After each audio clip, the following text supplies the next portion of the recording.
Rasul Elder, and the art that I do is very broad.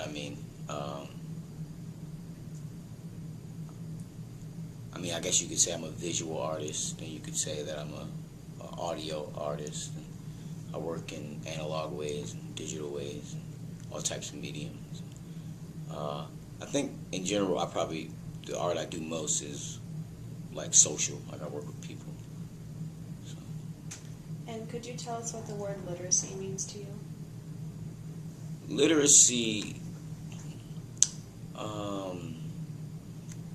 actually, that's a really good question. I think that literacy means the ability to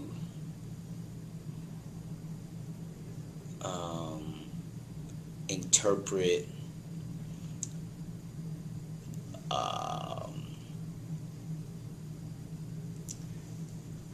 a preconceived idea. I think there's different forms of literacy, like for instance, like Homeric times when people were writing and listening to like Homeric hymns and this type of stuff, like oral tradition, that was a form of literacy. Except this was prior to like any written language. So what literacy was then is completely different than what literacy is now. In fact, people who could memorize things and recite them verbatim were considered to be more literate than people who couldn't do that. And the capabilities of the human being was actually much more on a standard because of that. I'm not sure how old you guys are, but I know, at least I remember when I was old enough to remember like 100, 200 phone numbers. And I would, want to dial one of my friends up, I'd dial their phone number, like right off the top of my memory, But I don't think that literacy in and of itself has anything to do with writing or reading. So that's why that's a good question. And could you tell us a story about the first time you learned to read or write or speak, and how it has affected your artwork today? Read, write, or speak. I've always been an orator from a young age, so speaking and communicating using body language and verbal language has been something that I've been mastering from a young age.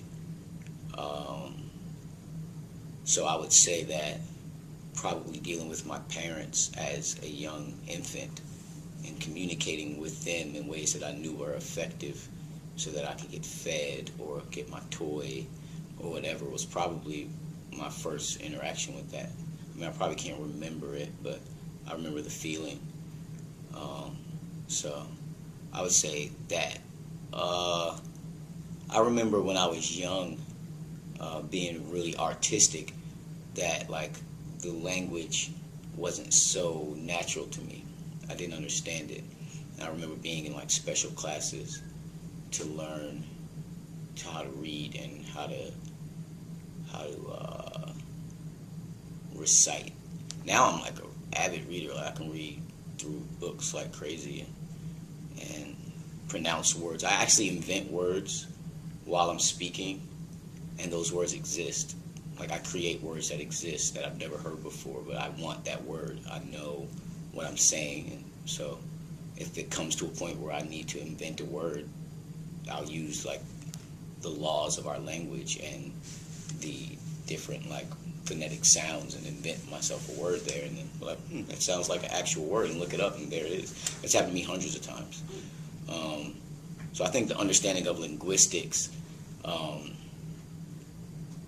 and etymology and that type of stuff is more than you can like think about, because I don't think about that type of stuff. That's not stuff that I actually think about, but it has an effect on me. Could you tell us the main theme of your artwork? I think the main theme of my artwork, several themes in my artwork. I think the main theme would be like spirituality, or like spirituality and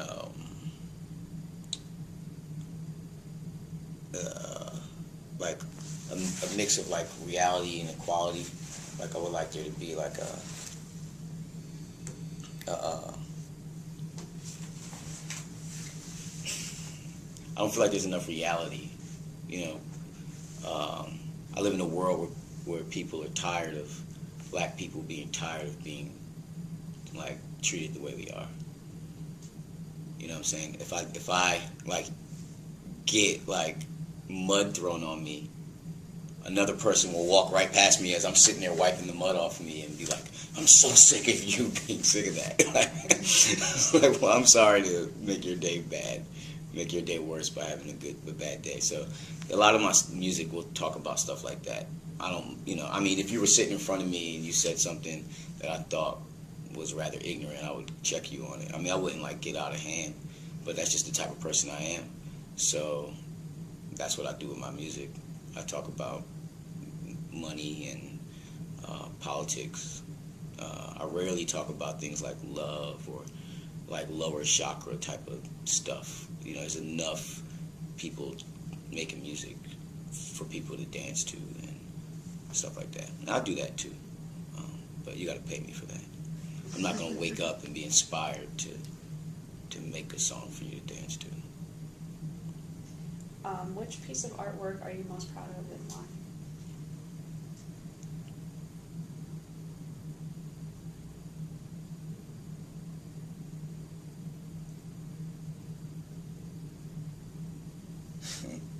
I've made a lot of art.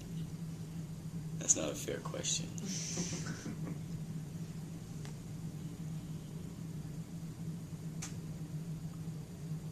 Myself.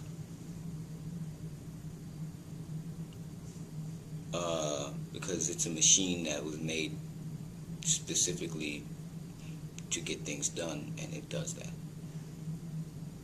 Is there a common misconception that people have about your art? People don't misunderstand my art at all. If anyone encounters my art, they immediately understand what's going on. They are encountering the best rapper, poet, whatever it is that they encounter at the time, painter or whatever it is, they're meeting the best one they ever met at that time. I think when people meet me, they don't know what the heck is going on. It's just funny to watch the different perceptions of how people may think they could approach me or say things to me. You know, people often walk up to people of color and ask them things like, "What are you?" Like literally, like, "What are you?" What they mean is what is your ethnic background? But they're asking a person, "What are they?" Most people of color would say they would answer the question, the implied question, like, I'm black or whatever. I say I'm a Fraggle Rock. Because you just assume that you could ask me. So that's one thing about me, like, people just assume how I'm going to respond or how I should respond, and I just don't do that. I never get out of pocket, but I'm very sarcastic, and it's hard to get a beat on exactly how intelligent I am if you just listen to what I say. How has art influenced your views about literacy? Has it changed how you view literacy? Definitely. I used to be a slam poet from like the year 2000 to the year probably 2012, and in that time I achieved a lot.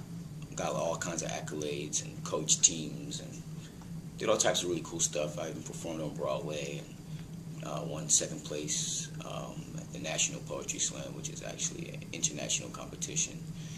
And during that time, or when I first got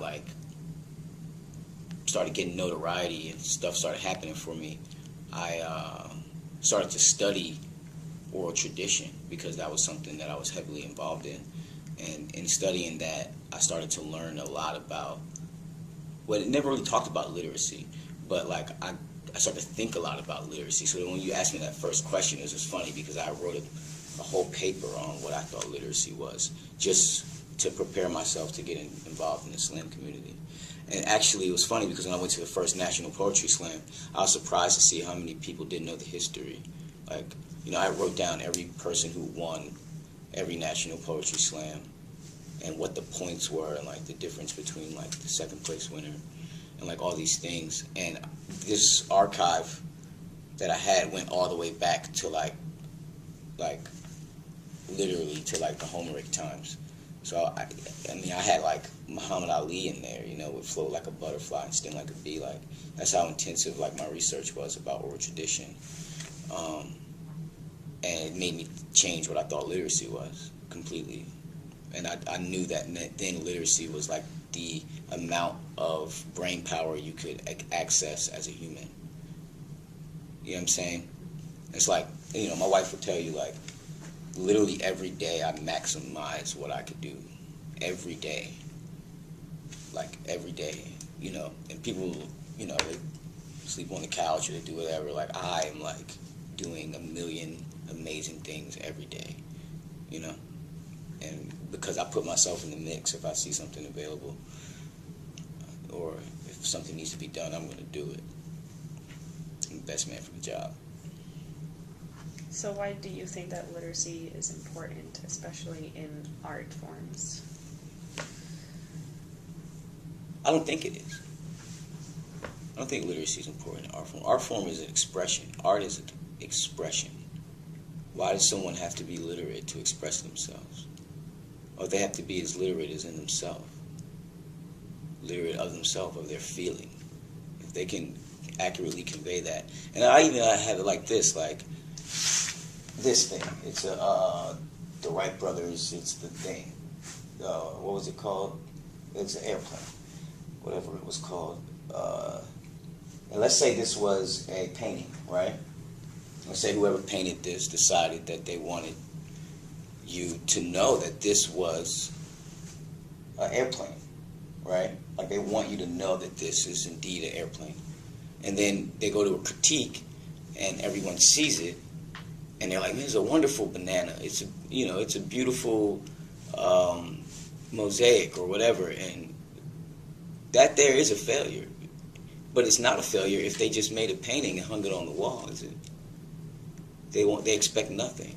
They just hung it on the wall. They made this piece and they put it. So you can make the same thing, and depending on what you expect out of it is depending on the thing. So I could, like, write a bunch of letters on a piece of paper and I could pass it across the room, and then with no intention at all, if he looks at it and gives me $5 or looks at it and throws it in the trash, whatever happens, it doesn't matter because I had no desire. But if I write down, help me, I'm in need of desperate help and I really need him to understand that, but I don't have the right language to make that happen, then I'm the only victim of my non-readiness to be able to communicate with him. So, but in terms of art, I don't really think I think art is, at least for me personally, made to satisfy myself, unless there's a client. If I have a client involved, it's different. Then customer service comes in, and then, that completely, like, changes the whole thing, I mean, customer service is not a bad thing. You want to serve your customer, but that's not art. You know what I mean? That's just a skilled job. When it comes to your clients, do you have any memorable responses that they've had towards your artwork that you've made for them? Yeah. Especially when it's, like, audio work. I'm, like, the only, like, recording engineer that, like, when I'm engineering in my studio, I see people, like, when you're at a show and you're, like, performing on a guitar and people are, like, rocking out. I can be on my mixing board and working, and people are, like, going crazy, like, right? It's nuts. Like, when it started happening, it was a weird feeling, but now I'm just used to it. People really, that's interesting. Also, some of my art is really, really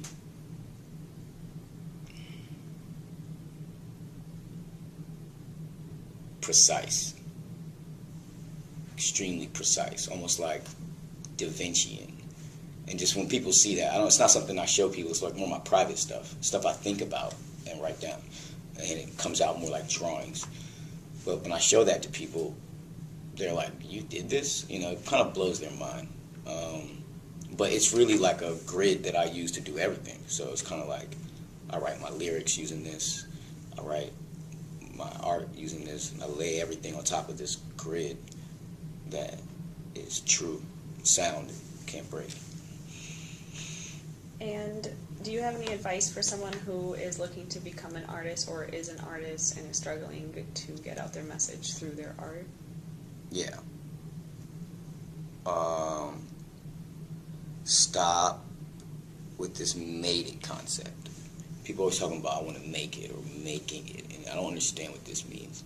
It's like, you know, or like the Wright brothers, you know,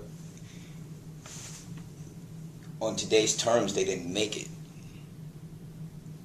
You know what I mean? Because they weren't like billionaires or anything, right?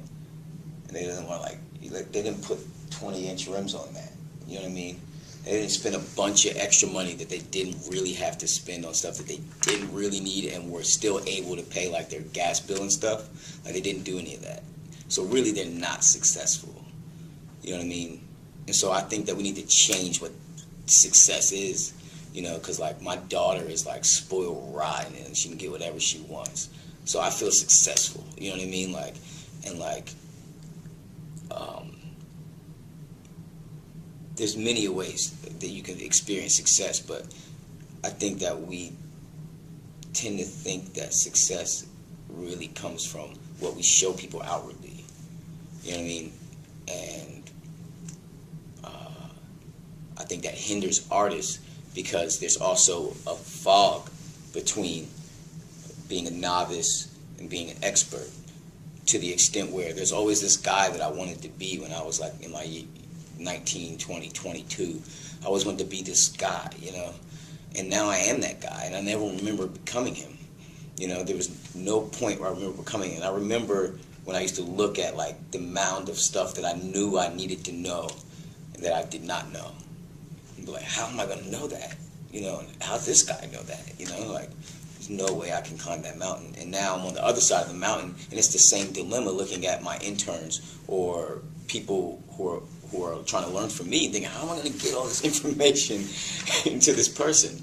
You know what I mean? So, yeah, I don't remember the question.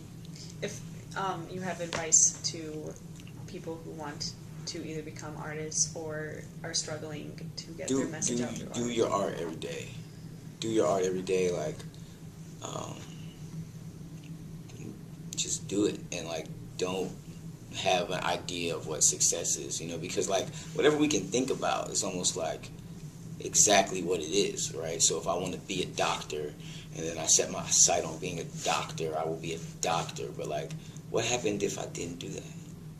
Like, what would I have become? Like, we can't conceive what we don't know, you know? Like, that's what art is. You know what I mean? It's almost like you set the parameters and you like a marble roll, you know? Like, so like, what are you? Like, just here to live and experience, you know? That's what an artist is. Do any of you have any questions? Yeah. So, how has social justice or social activism influenced your art? Oh, greatly. A lot of ways, I feel like, especially like when I was younger and I was like reactive to things, like, you know, like, I remember the State of the Union address 2004. My band and I were like in the basement, like mad at Bush, you know.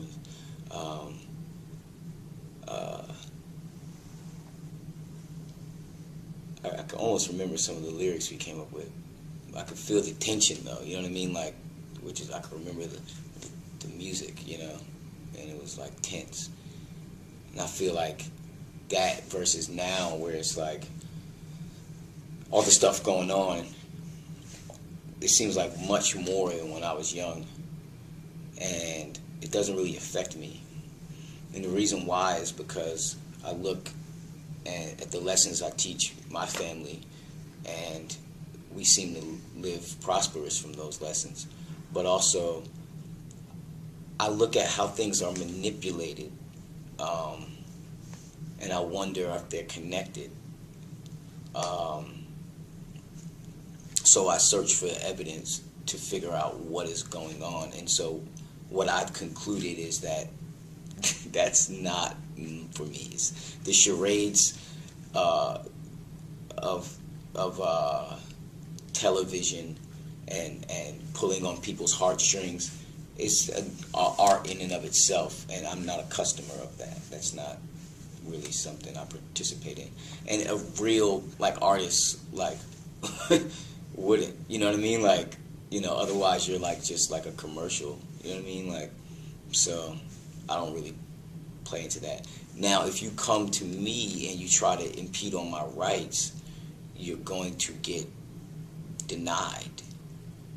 No matter who you are or what you think you are when you woke up and put your clothes on that morning, if you come to me and try to impede my rights, that's not going to happen.